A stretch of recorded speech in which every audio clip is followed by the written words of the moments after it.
So, as the title suggests, I'm going to speak about transcultural features in the poetry for children by George Szirtes. And if you can show us the outline on the second slide, then we can see that basically George Szirtes, the Szirtes is the Hungarian pronunciation of his name, and Szirtes is the British pronunciation of his name, is both a literary translator and a poet, and these two parts of his oeuvre are closely integrated. And what I was interested in is how the relevant texts in his poetry for children illuminate the ways culture is learned and transferred between generations in a transcultural context, which is especially spectacular in his second book for children. I will speak about that a bit more in detail. And basically, I was just doing a close reading of particular poems from his three books for children in the framework of transcultural theories. The next slide shows the poet I'm speaking about is George Szirtes, and I'm very happy to add that since I submitted the slides, he's been awarded the gold medal for poetry by King Charles III. This is just happened a few days ago, and he can be called a transcultural author, not only because of the transcultural background. He was born in Budapest, and because of the revolution in 1956, his family moved to the UK when he was still a child at the age of 8. But also because the issues of transculturality appear on the thematic level of his work too. As for his career, he graduated in the visual arts in Leeds and then in London, and he was working as a teacher of art history for a long time, later as a professor of creative writing at the University of East Anglia. And from the mid-80s, he started working on translating Hungarian, mostly poetry, later also fiction, into English. He's a very acknowledged translator, as you can see from the selected list of awards below. And what's more important for us, a lot of what he's translating is inspiring his poetry, or is integrated into his poetry too. Mostly he's writing for adults, but as I said, he has already published 3 collections for children too. And for the second one, in The Land of the Giants, he received the Children's Poetry Award, which is the only UK award exclusively for poetry for children. So, why the transcultural theories, or what do the transcultural theories add to approaching his work? These issues of communication between cultures, or contact between cultures, has been a very important topic in literary theories, in translation studies too, and there are many competing concepts or approaches for that. I have chosen the transcultural theories framework because unlike the multicultural or intercultural approaches, the transcultural theories do not presume the existence of homogeneous cultures and communities with homogeneous cultures that would interact between each other, but assumes the coexistence of several cultures even within the individual, which is the case with George Szirtes too.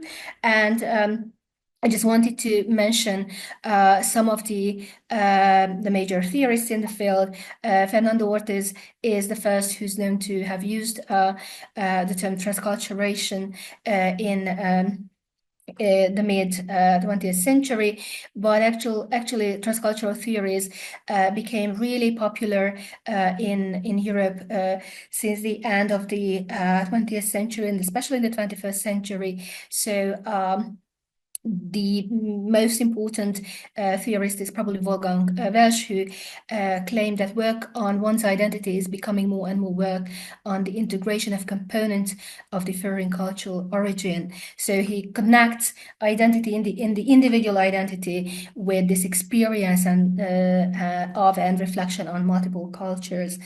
And of course, we also have approaches to these transcultural situations in postcolonial theories like the concept of hybridity in the location of culture by Bababat. The concept of hybridity is more about the power dynamics and the hierarchical structure of various cultures in postcolonial situation, whereas in the transcultural framework, we do not see one culture superior to the other. It's rather just a peaceful coexistence of cultures within the individual once again. So George Szirtes' work is an excellent example of transcultural poetry, including his work with children too. And let me just show you the 3 books that he published, or the covers that he published for children. The Red-All-Over Riddle Book, In the Land of the Giants, and How to Be a Tiger. These are in chronological order. I will not speak a lot about how to be a tiger, because that's the least interesting from the point of transcultural theories, but the other 2 are very interesting. And especially the Red-All-Over Riddle Book, because already the title is a riddle. It is, if you can move on to the next slide, it's based on a well-known joke, what's black and white and red all over? It's a newspaper, or in this case, a book, so something printed. So that's the 50th riddle in the book. There are 49 others. But what's more interesting from a transcultural point of view is that Szirtes writes a lot in his poetry for adults, how he learned English as a second language, and how he was struggling with that as an 8-year-old kid. And so his language acquisition is a lot more conscious than it usually happens when we learn our first mother tongue, or the language in which we produce poetry or creative writing.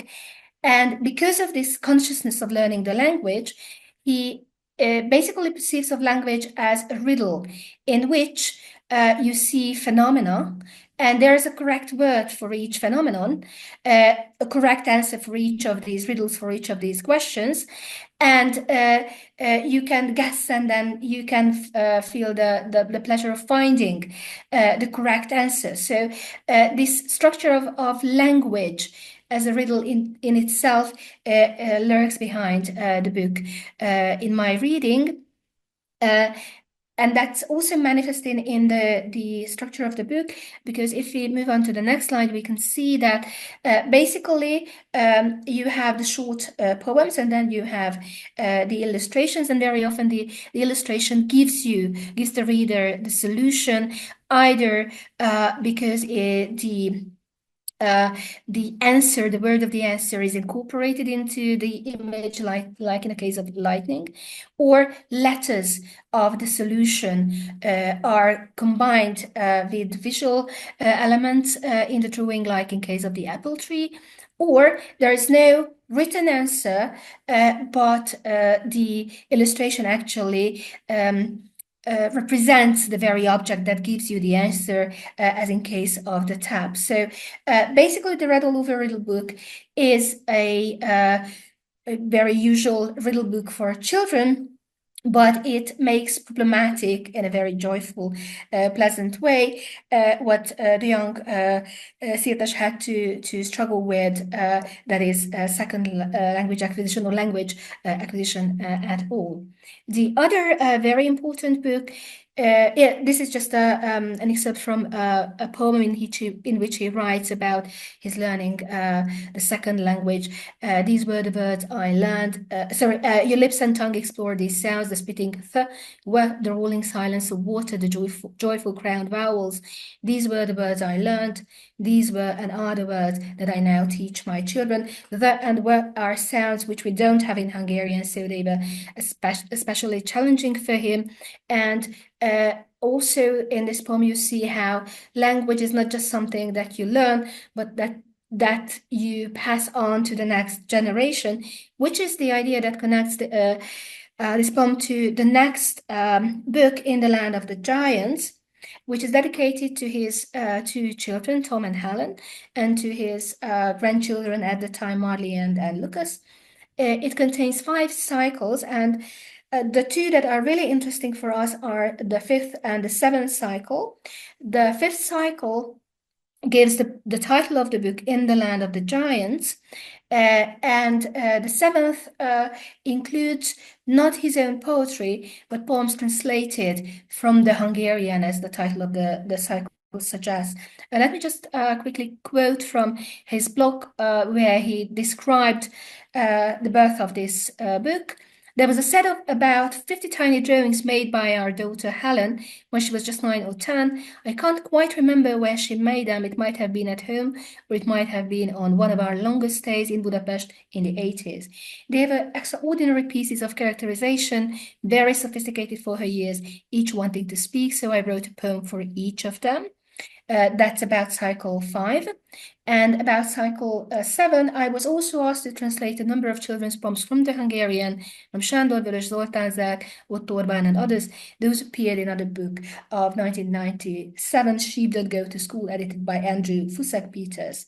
So basically, the central cycle and the title-giving cycle of the book is inspired by drawings of an actual child.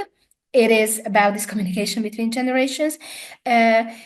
Quite likely that these drawings were produced in Budapest. Some of the things represented in these illustrations suggest the very bizarre experience of Budapest in the late 80s, early 90s. And if we move on to the next slide, we can see even one more, sorry, we can see some of the illustrations. Thank you. That's the illustration produced by Helen Szirtes in the Land of the Giants. We can see this very tiny figure as she's looking up these huge, we don't know what. And the poem also reflects on this issue of being small in the land of the giants, which is actually an idea that comes from a very well-known Hungarian poet, Loránd Szabó, whose poem Lúti óriás lesz, Lúti grows not only sky high, but grows to be a giant, is taught in primary school. So it's a poem for children that most people know, in which the speaker is quarreling with his child because the child is behaving badly. But then when he descends to the level of the child, he experiences what it feels like to be small among the giants. And then I lifted him up high, the poor thing, so he could be a giant too. So this childlike desire to grow up, to belong to the giants, seems to be behind both the drawing and behind Szirtes's poem accompanying the drawing. The previous slide, I don't want to speak about it, it's just the book cover of the selection of translations from Eastern European poets for children, and the title also comes from the Hungarian. That's from a poem called Sheep School by Sándor Vörös, which basically represents people as sheep who don't speak up for themselves. That's it's always been a great trend in Hungary, even in Vörös's time and these days as well. So it's a very bizarre, very funny poem, just like the drawings and these poems in Szirtes's book are also very funny and bizarre and very transcultural to add. So basically what I wanted to share with these few examples is how Szirtes on the one hand, includes some of his translations in his own collections of poetry, basically allowing Hungarian poets to enter the English-speaking literary scene, not just through their own collections or selections, but also through Szirtes's book, and especially how sometimes not just entire poems, but ideas or elements from these poems inspire Szirtes's own work. So the final poem that I chose, which is from How to Be a Tiger, which is called Swing. It's an example of concrete poetry. And basically, if you can just see the poem, thank you so much. Basically, what he's doing is swinging between these two cultures, between the Hungarian and the English, incorporating elements of one into the other, and vice versa. So this is what I very quickly wanted to share with you about Szirtes's poetry for children and how it's inspired by his transcultural position, how this position also appears as some of his themes, and also in some of the solutions, the poetic solution that he employs. And how this transcultural position is communicated also between succeeding generations. Thank you very much for your attention, and then let me just give the floor to the next speaker.